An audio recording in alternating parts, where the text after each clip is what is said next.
Asian cup বাছাই পর্বে সিঙ্গাপুরের বিপক্ষে বাংলাদেশের ম্যাচ সন্ধ্যা ৭টায়। কিন্তু ম্যাচ শুরুর ৫ থেকে ৬ ঘন্টা আগেই ঢাকা জাতীয় স্টেডিয়ামমুখী জনতার ঢল নামে। স্টেডিয়ামের চারপাশে প্রবেশপথগুলো ভিড় জমাতে শুরু করে। বাফুফের ঘোষণা ছিল বেলা ২টায় দর্শকদের জন্য খুলে দেয়া হবে স্টেডিয়ামের গেট। তার আগেই হাজার হাজার দর্শক মিছিল করে হাজির হতে থাকে স্টেডিয়াম এলাকায়। দুপুর ২টার মধ্যেই ঢাকা জাতীয় স্টেডিয়ামের চারপাশে ভিড় তৈরি হয়। স্টেডিয়ামে প্রবেশের জন্য দর্শকরা জমায়েত হয় নির্ধারিত গেটের সামনে।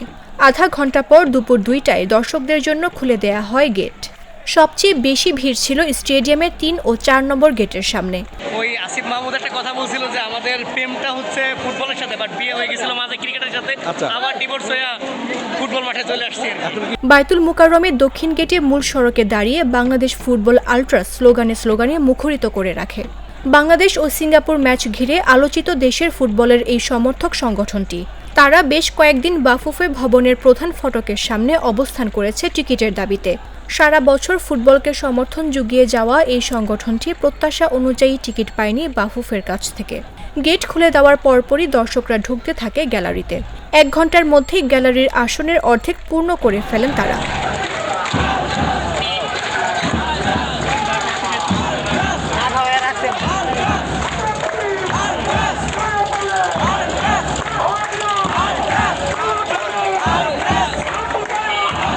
ইনশাল্লাহ এখন একটা নতুন জাগরণ সবারই ভালো লাগতেছে।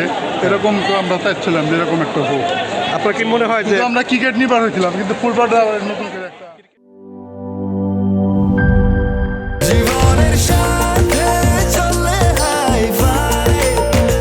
স্বাস্থ্যকর অল টাইম ফ্যামিলি কেক, সব সময় অল টাইম হেলদি লাইফ।